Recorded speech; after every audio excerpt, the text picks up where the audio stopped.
Ne tik kaliniai buvo baudžiami už įvairius drausmės nusižengimus.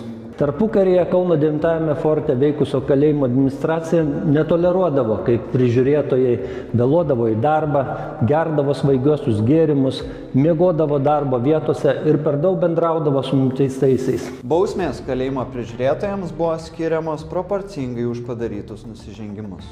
Už smulkius ir vidutinius nusižengimus kalėjimo prižiūrėtojai gaudavo papildomus budėjimus, kurie trukdavo nuo 1 iki 5 parų. Jei prižiūrėtojas vėluodavo į darbą iki pusvalandžio, jis gaudavo papildomo darbo nuo 1 iki 2 parų. Pavyzdžiui, vienas kalėjimo prižiūrėtojas už tai, kad pavėlavo į darbą 30 minučių, gavo 2 paras papildomo budėjimo. O štai kitas lygiai tokią pat bausmę gavo už tai, kad snaudė darbo vietoje.